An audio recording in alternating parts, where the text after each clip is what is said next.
de esta aula, titulada Estudio experimental de contraventeos restringidos contra pandeo sometidos a acciones sísmicas, típicas de la zona del lago de la Ciudad de México, y nuestro ponente es Javier Vargas. Muchas gracias a Juan por la presentación y a ustedes por la asistencia en el último día, donde están un poco cansados después de celebrar. Espero que me entiendan un poco, porque ahora que hablaban ellos de inteligencia artificial, como que no entendemos muchas cosas, ¿no? Bueno, algunos. El título ya lo comentó y el contenido de mi presentación está en esta lámina. Quise iniciar pues hablando sobre el tema que nos reúne acá, que son los sismos. Esta animación está muy linda y presenta la ocurrencia de sismos en el planeta en un periodo de tiempo de 15 años más o menos. Sabemos que es un peligro latente y quise presentar como consecuencias una cifra que a veces no mencionamos mucho, y es la de muertes ocasionadas por terremotos. Hay una organización que se puso a la tarea de recolectar información sobre desastres naturales. En el caso de sismo tienen datos desde 1900 hasta la fecha, y podemos ver que en total, por la ocurrencia de terremotos, desde 1900 han muerto 2.1 millones de personas. Esto es sin tener en cuenta los tsunamis, solo por el movimiento de tierra. Y dentro de uno de sus reportes, la principal causa de estas muertes es el colapso de edificaciones.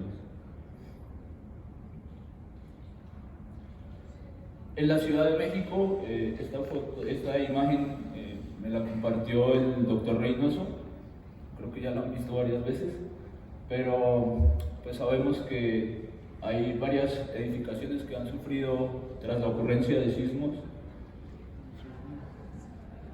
Y entonces pues surge la pregunta de qué hacer, ¿no?, para evitar que la gente muera cuando ocurre un sismo. Y en nuestro caso, como ingenieros civiles, creo que tenemos una función importante para evitar pues estas muertes, ¿no? Y una posible respuesta a esa pregunta es pues usar tecnología en las construcciones que hagamos de ahora en adelante, o en las que ya están, reforzándolas, ¿no? Hay un documento muy bueno que habla sobre dispositivos de control de respuesta y aisladores, se los recomiendo mucho. Y los dos métodos más efectivos precisamente para mejorar el comportamiento de las edificaciones son esos, de acuerdo con los autores de la publicación.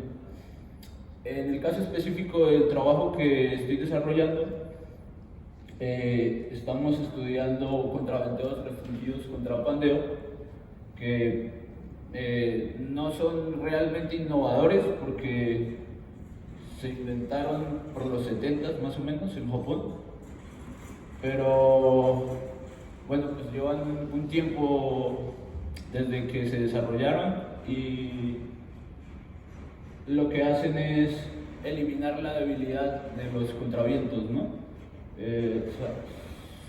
Los contravientos se usaron por mucho tiempo y se siguen usando como una solución para brindar más rigidez a las estructuras, pero sabemos que ante cargas de compresión pues tienen una debilidad, que es que fallan por pandeo, que se puede ver en este diagrama. Y los contravientos restringidos contra pandeo pues son como un contraviento que fue al gimnasio y se fortaleció un montón y sufrió su debilidad, y ahora tiene un comportamiento pues mucho mejor, ¿no?, anticargas cíclicas. Supongo que todos los que estamos acá conocemos lo que es un contraviento, pero pues quise incluir esta imagen en la que se ve pues como esquemáticamente los componentes. Y en adelante intentaré referirme a los contravientos restringidos contra pandeo como CRP, para ahorrar un poco de tiempo, pero también porque cuando hablo con gente que no es ingenieros civiles, y por eso yo mi comentario sobre la inteligencia artificial, bueno, me gusta hablarles sobre lo que hago, ¿no? Y les comento de mi tesis y les digo, no, estoy estudiando contra vientos restringidos contra pandeo, y quedan así como, ¿qué es eso? Y un amigo alguna vez le dije, no, pues los llamamos ERPs, y en la jerga mexicana él me dijo, después de que le expliqué cómo su función, y discúlpenme la palabra que voy a usar, pero él me dijo, pues es la chingadera que resiste el golpe. Y fue una definición interesante, y el comentario va encaminado como a que está bueno que siempre tratemos de comunicarnos con gente que no es ingeniera civil, que no está relacionado con la construcción, y busquemos formas de presentarles este tipo de cosas, ¿no? Estaría bueno que él, cuando quiera hacer su casa o lo que sea, pues tenga en mente que puede usar este tipo de dispositivos.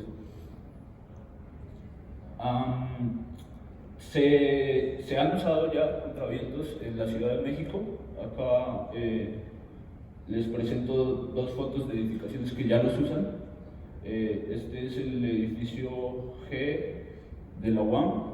Este es un edificio que no me acuerdo ahorita la ubicación, pero también está en la ciudad.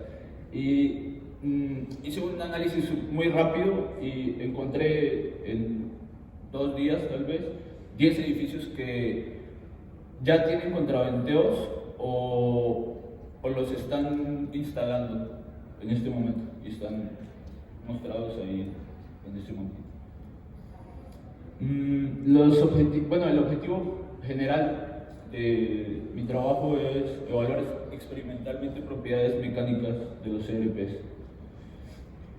Para eso, y como sabemos, pues la Ciudad de México tiene ciertas peculiaridades en cuanto a demandas sísmicas. Por lo tanto, para representar las demandas sísmicas típicas de la zona del lago, usamos 3 registros de aceleración. 2 son sintéticos, uno es real. El real es el del sismo del 19 de septiembre del 85, medido en la estación SCT, componente este-oeste. Y los sintéticos fueron obtenidos bajo la hipótesis de la ocurrencia de un sismo de magnitud 8 en las costas de Guerrero. Y bueno, pues estos fueron los dispositivos que ensayamos. Ensayamos 6 contravientos iguales, con esta geometría, con estas propiedades. Algo que me pareció curioso fue que los dispositivos, el núcleo de los dispositivos se fabricó con acero A36 y el FY es 360 megapascales, ¿no? Como si en Estados Unidos ya hubieran cambiado el sistema internacional y ahora el A36 es de 360. Pero no, el A36, la resistencia a fluencia mínima es del orden de 250 megapascales, pero solo tiene un criterio de resistencia mínima y no uno de resistencia máxima. Entonces, tengan en mente eso, y en las conclusiones lo discutimos un poco. Este fue el arreglo experimental que usamos. Formamos un triángulo con una columna, el dispositivo, la placa de reacción, y pues acá está el actuador, ¿no? La instrumentación que usamos fueron LVDTs y galgas extensométricas, y pues la celda de carga del actuador. Y entonces acá en esta tabla podemos ver pues las pruebas que hicimos, ¿no? 6 dispositivos que ensayamos. 3 se ensayaron ante un protocolo de carga estándar, que este estándar viene en la ISC. Los otros 3 se ensayaron ante las demandas sísmicas que les comenté hace un rato. Entonces lo que hicimos fue analizar un marco plano. Lo sometimos a los 3 registros que les presenté. Después del análisis identificamos cuál era el CRP más demandado y pues esa demanda la convertimos en una historia de desplazamiento para ensayar los dispositivos en el laboratorio. Los ensayos fueron pseudoestáticos por la velocidad de la carga. Algo interesante, hablando solo de la demanda, es que, si lo saben, los CRPs, uno de los requisitos de diseño que indica el código, el documento ISC 341, es una capacidad mínima de ductilidad acumulada, que es de 200. Para los dos sismos sintéticos que usamos en nuestro estudio, la demanda de ductilidad acumulada excedió ese límite. Y es algo interesante que también vamos a discutir al final. Estos son los registros de desplazamiento de los 6 dispositivos ensayados. Pueden ver acá que los dispositivos ensayados ante el protocolo incremental resistieron al final el ciclo de los ciclos de mayor desplazamiento resistieron, bueno, 1, 2, pero los otros dos 11 y 9 ciclos. Este de 2 pues está interesante para analizarlo. Tal vez por algunas situaciones del laboratorio tuvimos que pausar la prueba mientras el dispositivo estaba muy deformado, entonces es posible que por eso haya resistido menos repeticiones, pero aún no tengo la certeza. Y otra cosa interesante es los que ensayamos ante registros sísmicos, que podemos ver, si lo recuerdan, el E5 es el que se ensayó ante el registro del sismo del 85 y lo resistió 15 veces antes de fallar por fatiga. Los que fueron ensayados ante acelerogramas sintéticos resistieron 5 repeticiones y 6 repeticiones. Acá pueden ver las curvas de histéresis de cada espécimen ensayado. Pues acá es una mancha porque como hay desplazamientos pequeños, es muy densa la gráfica.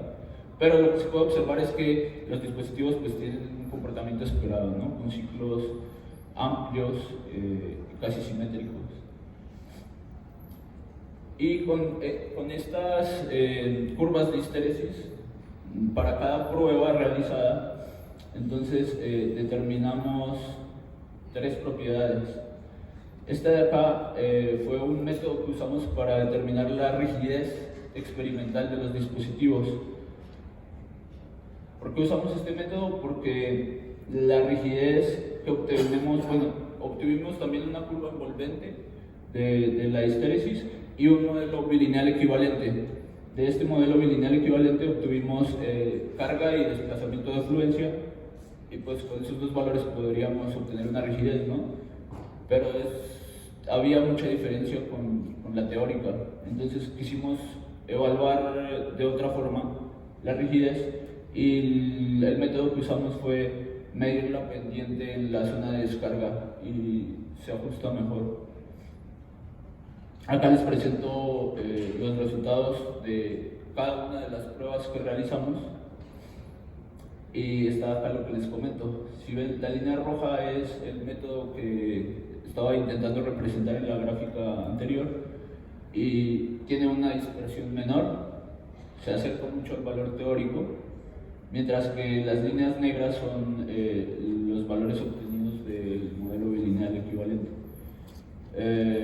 Pues aún estoy trabajando en un método similar para estimar estas otras 2 propiedades y ver pues, qué tal se comparan los resultados.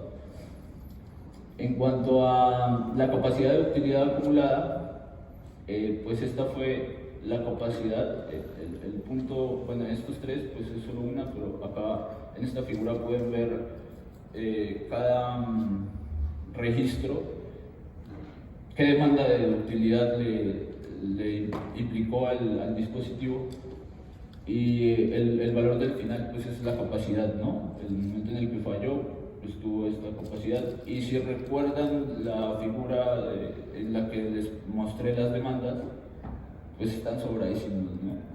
El límite de la ISC es de 200 y las capacidades son de 1400, esta de 500 tiene el problema que les comenté, 800, 1000, aunque la demanda de la Ciudad de México podría llegar a ser mayor que el mínimo de la ISC, la capacidad de los dispositivos está muy por encima. Y bueno, aquí ya quiero que discutamos un poco los resultados. Lo primero es justamente este tema de la demanda de utilidad S200, que viene en el ISC, es producto de un trabajo que realizaron en 2003 para la amenaza sísmica en Los Ángeles. Bueno, acá este es el resumen de ese trabajo. Y acá, este estudio fue usado solo, bueno, para este estudio se usaron solo registros para Los Ángeles con esta probabilidad de excedencia. Pues eso no coincide con lo que se usa para diseñar en la Ciudad de México. Y la amenaza sísmica, o más bien el peligro sísmico, es diferente. Y sabemos también que la Ciudad de México tiene peculiaridades. Entonces, pensando en esto, estaría interesante pues hacer un estudio que nos permita establecer como S200 un valor propio para la Ciudad de México, ¿no? Que considere sus peculiaridades.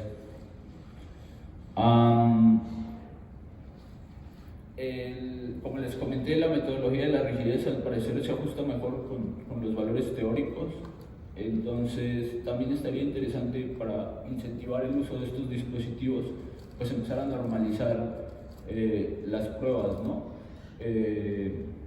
Definir claramente metodologías para después de que, bueno, primero cómo hago mi prueba, ¿no? Yo quiero como diseñador usar un dispositivo y ¿qué tengo que hacer?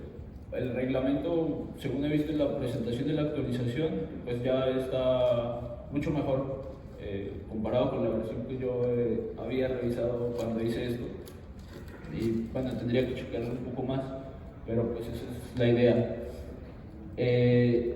¿Por qué sería importante eso? Pues porque necesito saber como diseñador qué propiedades voy a usar del dispositivo cuando esté haciendo el diseño y de dónde las voy a obtener.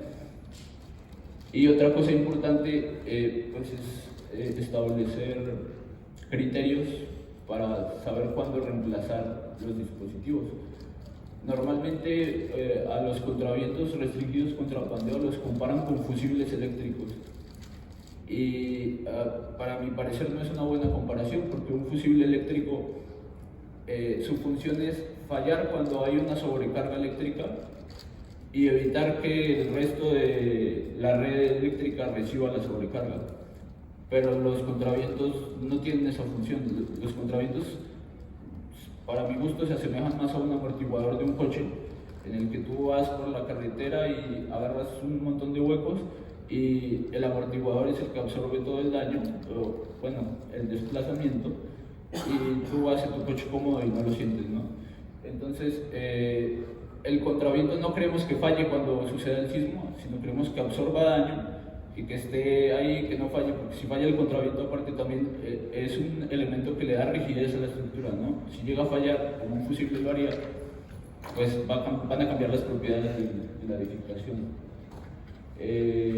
Pues las conclusiones van encaminadas a lo que les comenté hace un rato, creo que me pasé un poco de tiempo.